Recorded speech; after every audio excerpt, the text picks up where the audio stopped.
There is a version of you that wakes up before the alarm. A version that doesn't negotiate with a snooze button, doesn't scroll for 20 minutes before getting vertical, doesn't drag through the first half of the day running on caffeine and vague intentions. There is a version of you that works with a focused intensity that other people find almost unsettling, not because they're grinding themselves to dust, but because they're genuinely lit up by what they're doing. They've figured something out. And here is the uncomfortable truth that most people spend their entire lives avoiding. That version of you is not a fantasy. It is not reserved for a different personality type or a different decade of your life. It is completely available to you right now. The only thing standing between you and that person is a set of mental habits you haven't learned yet. That's not motivational poster language. That's behavioral science. Steve Chandler spent years studying what separates people who sustain extraordinary motivation from those who live in perpetual cycles of starting and stopping, of inspiration and collapse. His book 100 Ways to Motivate Yourself is not a cheerleading manual. It is a psychological toolkit, one that strips away every comfortable lie we tell ourselves about why we can't get going, why we keep losing momentum, why we always seem to come so close and then fall back. What you're about to hear is a deep excavation of 9 of the most powerful ideas in that book, expanded into the context of the world you are actually living in right now, the AI economy, the gig landscape, the attention war, the quiet desperation that hides behind a perfectly curated social media feed. These aren't tricks. They are fundamental rewirings of how you relate to yourself and to the act of doing difficult things. Let's start where most people are afraid to start, with the honest diagnosis. You are probably not lazy. That word is one of the most destructive misdiagnoses in the history of human psychology. When Chandler introduces his first major insight, he makes a distinction that sounds almost too simple until you sit with it long enough to feel it. The difference between a person who is unmotivated and a person who has not yet found something worth being motivated by. These are not the same thing. A person labeled lazy who spends 16 hours playing video games or building elaborate fan theories is not lazy. That person is intensely motivated, just not toward the things that other people decided you should care about. The first hack is this: stop diagnosing yourself as someone who lacks motivation. Start diagnosing yourself as someone who hasn't yet built the right relationship with their own vision. Chandler talks about the power of creating a vivid, emotionally charged picture of where you want to go. Not a vague goal like I want to be successful, but a specific, sensory-rich image of a particular life. What does your workspace look like at 10 in the morning on a Tuesday when you're doing exactly the work you want to do? What does the email look like that confirms the client signed? What does your bank account look like on the first of the month when income arrived overnight? The brain is not motivated by abstractions, it is motivated by pictures. Every high entrepreneur, every person who has built something remarkable from nothing knows this intuitively. Before you can do the thing, you have to be able to see it. Not wish for it. See it. In the current landscape, where AI can now produce in seconds what used to take days and where the freelance economy has eliminated most of the old excuses about needing permission to succeed, the vision is not optional. It's the architecture. Without it, all the tactics in the world are just furniture with no house to put it in. The practical application right now is to take 20 minutes and write a single page, not a 5-year plan. Just one page describing, in present tense, first person, what your life looks and feels like when everything you are working toward has materialized. Write it like a scene in a film. Read it every morning before you open your email. Chandler is not suggesting this as a feel-good exercise. He is pointing to a neurological reality. What you rehearse mentally, you prime yourself to create behaviorally. The second hack cuts even deeper, and it is the one that most people in the self-improvement space get catastrophically wrong. There is an entire industry built around the idea that motivation comes before action, that you need to feel inspired, ready, energized, and ready before you begin. This is one of the most seductive and paralyzing lies ever told. Chandler challenges this directly with what he calls the principle of action-first motivation. The feeling of motivation does not precede the doing, it follows it. With time. The people who wait until they feel like writing never write. The people who wait until they feel ready to launch never launch. Readiness is not a feeling that arrives. It is a condition you create by beginning. Think about what this means for the modern freelancer or solopreneur. You get home at 7:30. You are tired. You don't feel like opening the laptop and working on your client project or your newsletter, so you don't. This becomes a pattern. The pattern becomes identity. I'm just not disciplined enough. But here's what Chandler understood and neuroscience has since confirmed. Starting any task, even for just 10 minutes, triggers a neurological response that makes continuation feel natural. There's a psychological phenomenon called the effect. The brain has an inherent discomfort with unfinished tasks. Once you begin, something in your mind wants to complete. The motivation you were waiting for was waiting for you to start. The modern application is deliberately lowering the threshold of beginning. You are not sitting down to write a chapter, you are writing one paragraph. You are not going to the gym for a full workout, you are putting on your shoes. You are not building a business today, you are sending one email. Chandler would call this acting your way into a new way of feeling rather than trying to feel your way into a new way of acting. The person who becomes unstoppable is not the person who feels great every morning. It is the person who acts anyway, and finds that the feeling follows somewhere in the middle of the doing. There is a third insight that deserves serious attention, especially in a world that is more distracted and more comparative than any era in human history. It is the danger of what Chandler calls living inside someone else's story. This is different from peer pressure in the adolescent sense. It is something quieter, more insidious, and far more common the way that most adults have, without ever consciously deciding to, allowed other people's definitions of success and ambition to colonize their inner lives. You are measuring your progress against a benchmark you did not set and do not actually believe in. You are running a race that was designed for someone else's body, toward a finish line you don't actually want to cross. Chandler's prescription is radical. Self-authorship, the daily practice of recentering your own values, your own timeline, your own definition of what a good day looks like. One of the most powerful exercises he offers is deceptively simple. Ask yourself at the end of each day, not was I productive, but was I true to what I actually value today? These are not the same question. Productivity can be entirely in service of someone else's agenda. Alignment with your own values, even imperfect, even incomplete, is where actual energy comes from. In the AI economy, this has become both more urgent and more possible. More urgent because the noise is louder than ever, more platforms, more metrics, more voices telling you what to optimize for. More possible because AI has lowered the barrier to entry for almost every creative and entrepreneurial pursuit, which means the excuse of I don't have the resources is evaporating. What remains is the question of whether you know what you actually want, not what you've been told to want, not what looks good to people who knew you at 22, what you, in the quiet of your own honest reflection, actually want from this one life you've been given.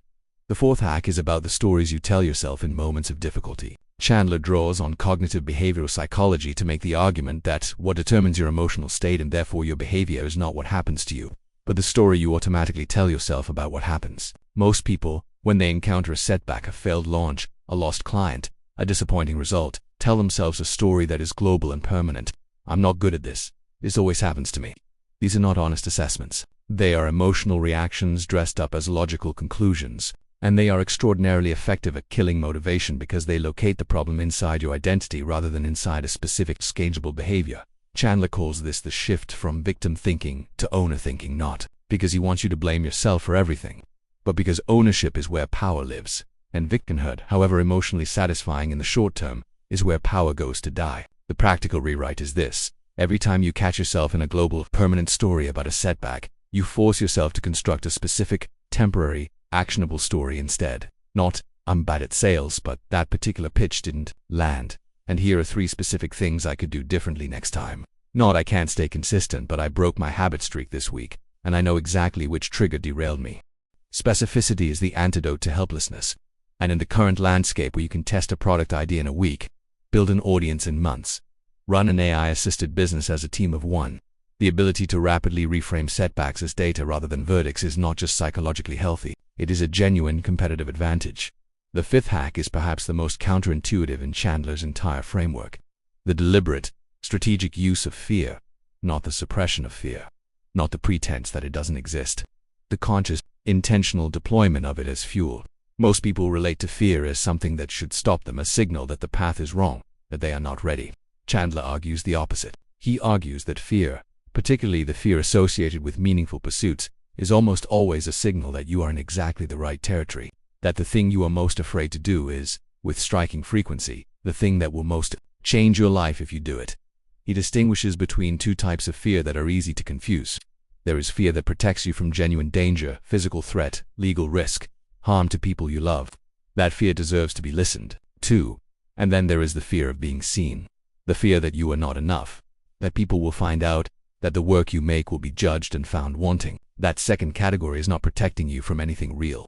It is protecting the ego from discomfort, and allowing it to veto your actions is, over time, one of the most reliable ways to build a life of regret to the application. For someone building any public-facing work, a YouTube channel, a freelance career, a startup, a creative practice, is to develop what Chandler calls a fear inventory, a regular practice of writing down the things you have been avoiding because of fear disguised as practicality, and then, one by one, acting on them anyway, not recklessly, but with the understanding that preparation can become another form of avoidance.